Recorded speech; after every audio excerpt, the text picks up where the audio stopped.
ज्ञान भाषा एवं पाठ्यचर्या में ज्ञान टॉपिक को पढ़ेंगे और इसमें जो जैन दर्शन के अनुसार जितने ज्ञान के रूप बताए गए हैं उनमें से कुछ का कल हमने प्रतिरूपण किया था, कुछ का आज हम करेंगे।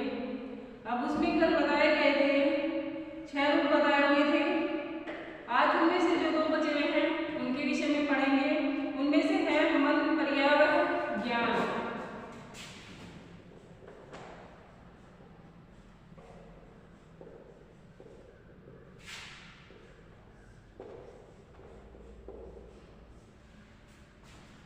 इसके अनुसार मन, पर्यावरण, ज्ञान की प्राप्ति के द्वारा हम अन्य व्यक्तियों के वर्तमान एवं अतीत के विचारों एवं मनोभाव को जान सकते हैं। हम यह जान सकते हैं कि अतीत में व्यक्ति क्या था और अब जो है वह क्या है, किस तरह का है, कैसा उसका स्वभाव है, किस तरह की उसकी पृष्ठभूमि है या कैसा वह व्यवहार करता है। जैन दर्शन के अनुसार 4 कक्षाएं क्रोध, मान, माया तथा लोभ प्राणी से दूर करते हैं। यह 4 ऐसे तत्व बताए गए हैं जो मनुष्य के अंदर होते हैं, जो वह मनुष्य के अंदर अंधद्वंदता को पैदा करते हैं। ये कक्षाएं भी उद्गल निर्मित होते हैं। जैसे जैसे ये हल्के होते जाते हैं वैसे वैसे नष्ट भी होते जाते हैं। वैसे ही हम उन व्यक्तियों के अंतर को भी समझ सकते हैं और उसके मनोभावों को भी जान सकते हैं। इस प्रकार मन, पर्यावरण, ज्ञान की क्षणिक झलक हमारे जीवन में अनेकों बार दिखाई देती है। कुछ हमारे जो 4 तत्व बताए गए हैं, माया है, लालच है, लोभ है, जो व्यक्ति को एक दूसरे से दूर करते जाते हैं, यह भी मेन बताए गए हैं। जबकि हमारे जीवन में इनको अनेकों बार देख सकते हैं हम। प्रतिद्वंदता इंसान के अंदर हमेशा बनी रहती है। वह किसी न किसी रूप में व्यक्ति एक दूसरे व्यक्ति के साथ प्रतिद्वंदता दिखाते हैं। जबकि हम टेलीपैथी द्वारा दूसरे के विचारों को जान सकते हैं तथा तदनुरूप अपने व्यवहार में परिवर्तन कर सकते हैं। जो टेलीपैथी होता है यह एक प्रकार की क्रिया होती है, सम्मोहन क्रिया, जिसके द्वारा हम व्यक्ति से उसके अतीत और वर्तमान के बारे में जान सकते हैं, उसकी सब कार्यविधियों के बारे में जान सकते हैं, यह पता लगा सकते हैं कि यह पूर्व में क्या था और किस प्रकार का व्यवहार करता था। और इन सब के द्वारा हम अपने और उसके व्यवहार में भी परिवर्तन कर सकते हैं। अब है केवल्य ज्ञान।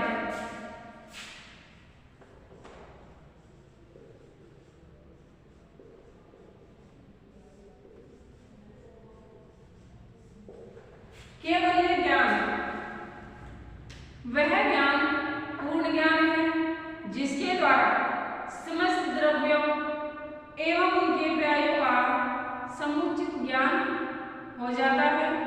यह देश, काल एवं विषय की सीमा से सर्वज्ञता है। यह ज्ञान केवल उन्हें ही प्राप्त होता है जिन्होंने स्वयं को कर्म के बंधन से मुक्त करके रखा हो। केवल्य ज्ञान प्राप्त होने पर ज्ञाता ज्ञेय एवं ज्ञान का प्रार्थी या प्रार्थक जो भी हो वह मिट जाता है। यानी कि उसमें भौतिक सुखों के गुणों की इच्छाएं समाप्त हो जाती है। वह स्वयं को आत्मा के ज्ञान में परिपूर्ण मानता है और ईश्वर के ध्यान में मग्न रहता है तथा संपूर्ण व्यक्तित्व ज्ञान में हो जाता है। जैन गमों ने नंदी सूत्र के अंतर्गत केवल्य ज्ञान की व्याख्या निम्नवत की गई है। वह जो जैन दर्शन है उसमें ज्ञान में ये जो ज्ञान बताया गया है केवल्य ज्ञान, इसका एक बहुत अच्छा वर्णन किया गया है।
यह कहलाता है। इसे प्रमाणिक सत्य विश्वास सिद्धांत भी कहते हैं। इस सिद्धांत का प्रथम विवरण प्लेटो की पुस्तक थीटेटस संवाद में देखने को मिलता है, जिसमें प्लेटो यह निष्कर्ष निकालता है कि सत्य एवं विश्वास पर आधारित ज्ञान ही प्रमाण एवं वैधता के साथ अपना व्यवहार प्रसार करता है और वही ज्ञान वैध है, प्रमाणिक है और सच्चा ज्ञान कहलाता है। दार्शनिक के ये महत्वपूर्ण प्रश्न वास्तविकता में ज्ञान है। क्या है ज्ञान? ज्ञान व अज्ञान में क्या भेद है? ज्ञान के सही होने की क्या कसौटी है? किस प्रकार ज्ञान प्राप्त किया जा सकता है और क्या सत्य ज्ञान है? यह सब इस के भेद को कोई ज्ञानी है या अज्ञानी है किस प्रकार स्पष्ट कर सकते हैं? वस्तुतः ज्ञान का क्षेत्र अत्यंत व्यापक होता है और ज्ञान मीमांसा शास्त्री के लिए वैध ज्ञान की विशेषताओं को जानना अत्यंत आवश्यक है। समस्त प्रकार के ज्ञान पर प्रयुक्त किया जा सके एवं उसका संपूर्ण विश्लेषण किया जा सके, इस अध्ययन में अधिकता दार्शनिक ज्ञान के तीन पक्षों को आवश्यक एवं सक्षम दशाएं स्वीकार करते प्रतीत होते हैं, जो ज्ञान की वैधता की कसौटी माने जाते हैं। उनमें नंबर 1 है विश्वास, नंबर 2 है सत्य, नंबर 3 है प्रमाणिकता। अब विश्वास में क्या बताया है?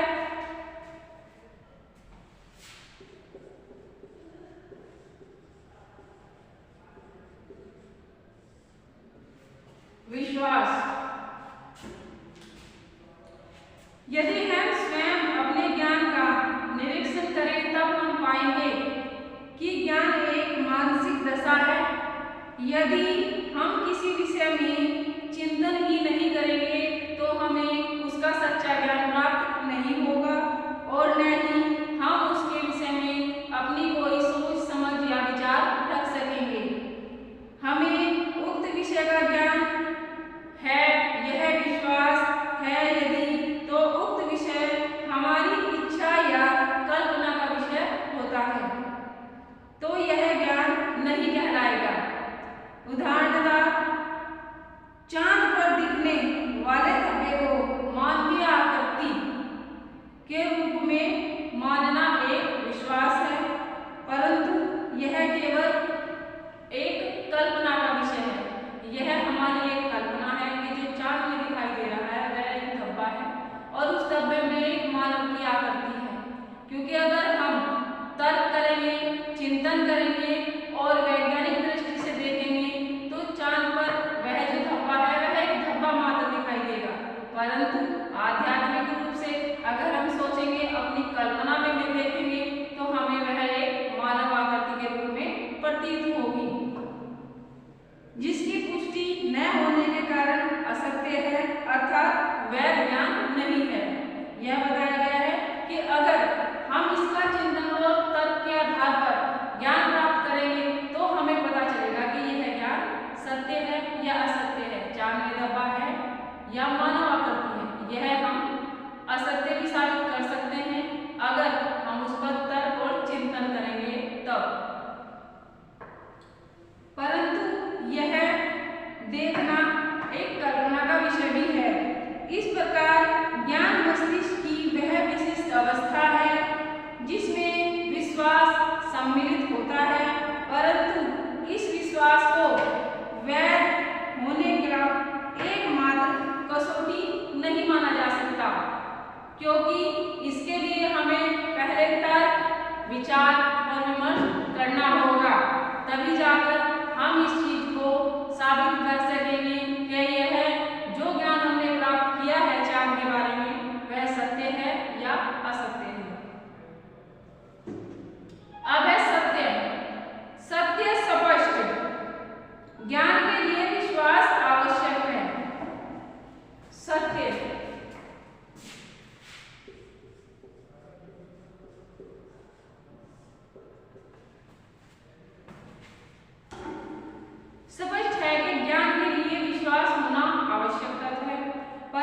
सभी विश्वास ज्ञान नहीं है, ऐसा भी हो सकता है।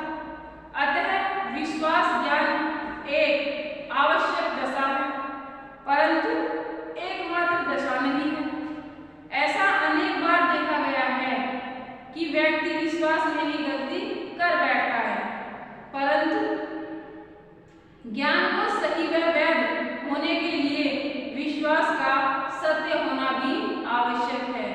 हमारे अनुभव ही हमें झूठे विश्वासों को छोड़ने में और सत्य विश्वासों को संग्रहित करने में हमारी मदद करते हैं, क्योंकि अगर हमें विश्वास होगा कि जो ज्ञान हमने प्राप्त किया है वह ज्ञान सत्य है और वही हम ग्रहण कर रहे हैं, तो वह सत्य होगा। परंतु अगर हमने गलत ज्ञान को ग्रहण किया है तो वह ज्ञान हमें छोड़ने में विश्वास ही हमारी मदद करेगा। 15 मिनट बाद हम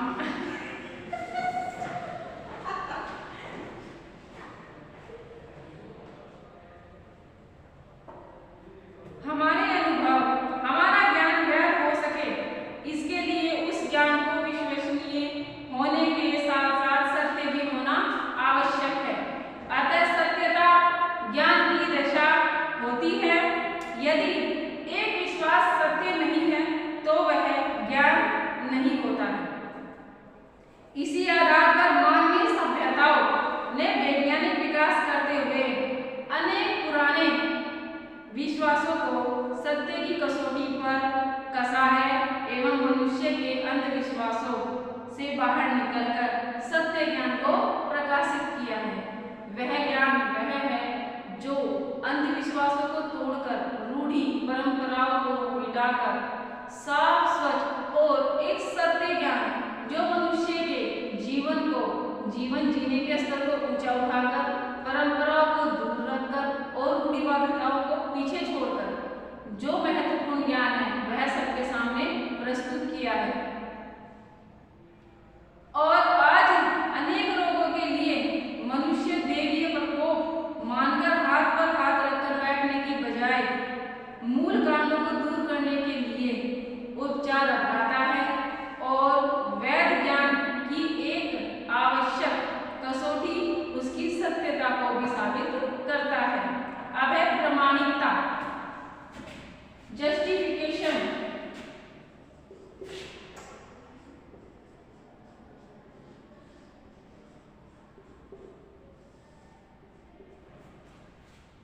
अब उन्होंने बताया गया है प्रमाणिकता जो इसकी है ज्ञान का तीसरा पक्ष है प्रमाणिकता, अर्थात सत्य विश्वास ज्ञान वैध ज्ञान तब तक नहीं हो सकता है जब तक वह सिद्ध न किया जा सके।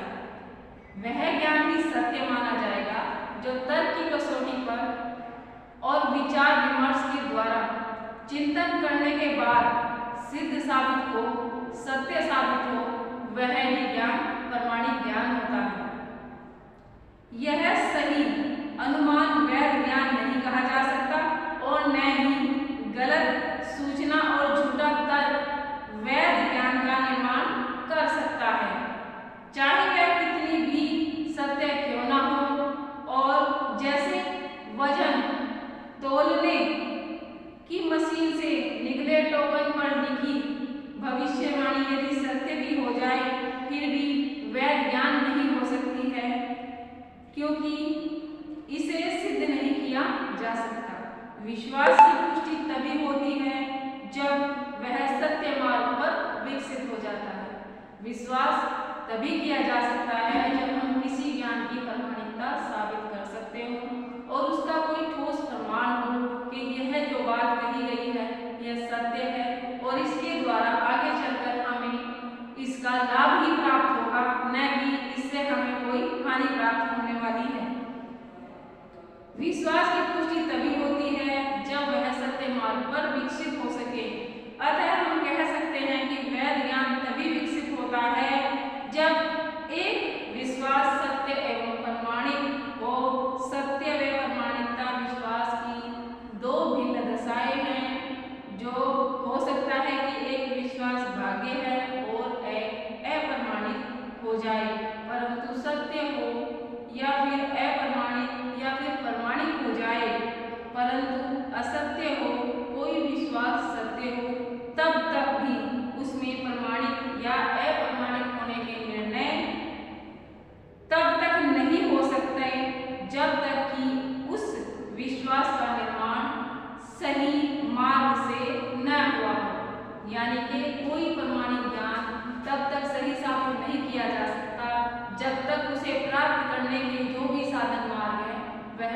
सही है, सत्य मार्ग है, तभी वह ज्ञान प्रामाणिकता की कसौटी पर खरा उतर सकता है।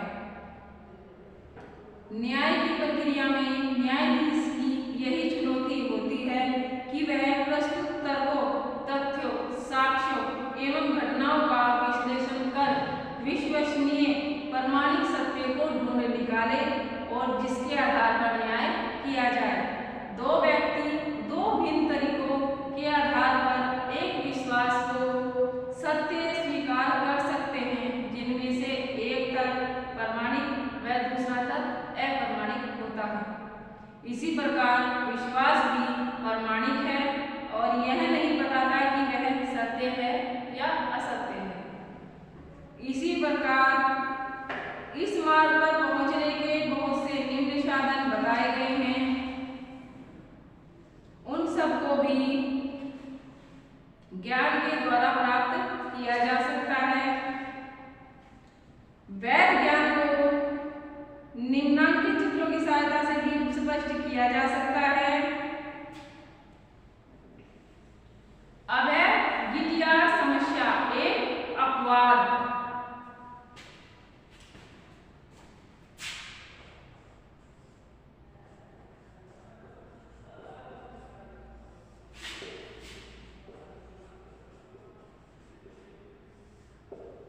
गिटियार समस्या एक अपवाद है।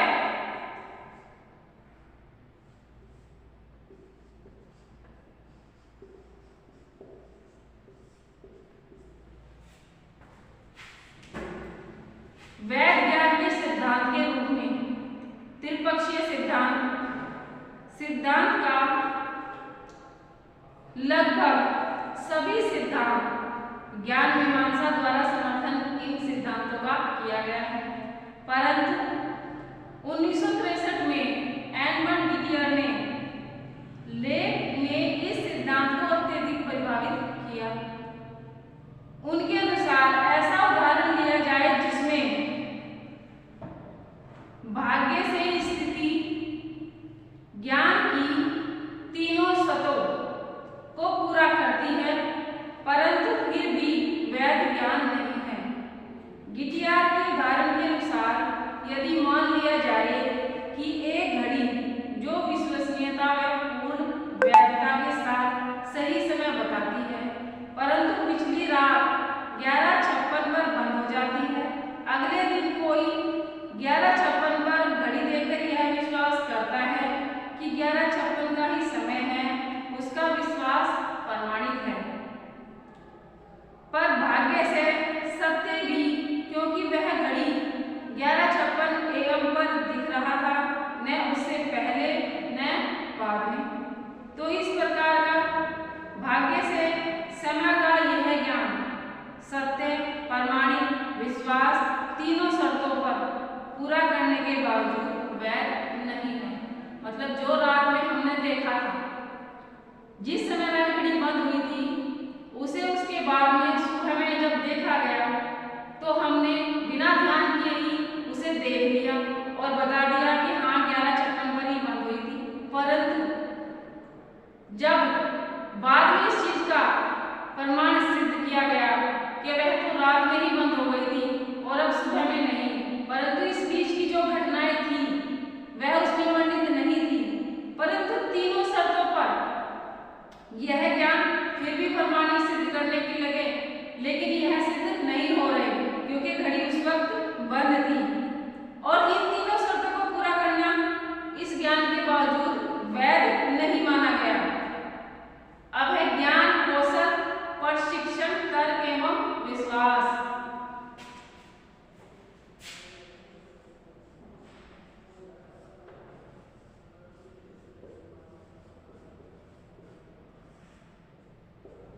ज्ञान, कौशल, प्रशिक्षण,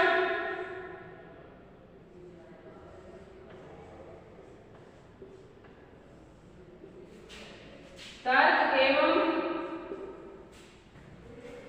विश्वास।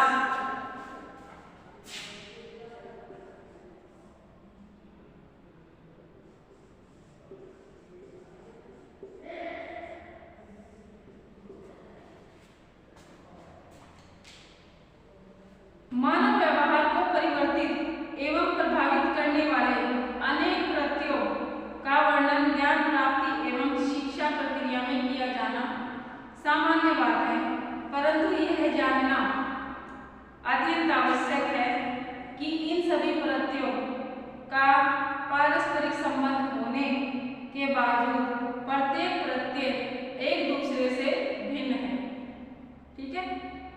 अनेक समानार्थी समझे जाने वाले इन्हीं प्रत्ययों के युग्मों जैसे ज्ञान कौशल, ज्ञान सूचना, शिक्षण प्रशिक्षण एवं तर्क विश्वास के मध्य संबंध एवं विभेद का पृथक पृथक विवरण निम्नलिखित दिया जा सकता है। जैसे ज्ञान है कौशल, नॉलेज एंड स्किल,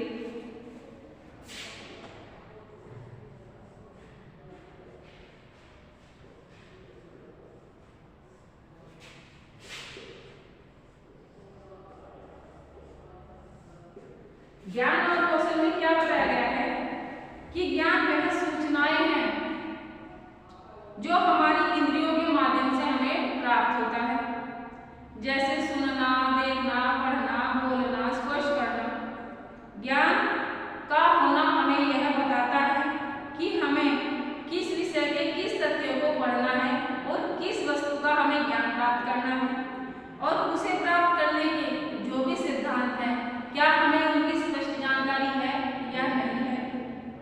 ज्ञान अध्ययन व निरीक्षण द्वारा तो स्वयं ही प्राप्त किया जाता है, या इसे प्राप्त करने के कुछ साधन भी प्राप्त होते हैं, या फिर एक व्यक्ति के द्वारा स्थानांतरित ज्ञान को भी प्राप्त कर सकता है। जैसे हम एक दूसरे के संप्रेषण के द्वारा कुछ ज्ञान को प्राप्त कर सकते हैं, कुछ व्यक्तियों के विचारों से हमें बहुत कुछ सीखने को मिलता है। अनुकरण द्वारा भी हम ज्ञान प्राप्त करते हैं, हम एक दूसरे से बातचीत करते हैं, कुछ विषयों के बारे में हम बातचीत के द्वारा भी ज्ञान प्राप्त कर लेते हैं। यह भी एक हमारा ज्ञान प्राप्त करने का महत्वपूर्ण साधन माना गया है। इस प्रकार ज्ञान किसी भी विषय की व्यवहारिक सैद्धांतिक स्थिति का सूचक है तथा कौशल उसी का काया रूप है। उदाहरणतः एक शिक्षक समावेशी शिक्षण का संपर्क ज्ञान रखता है।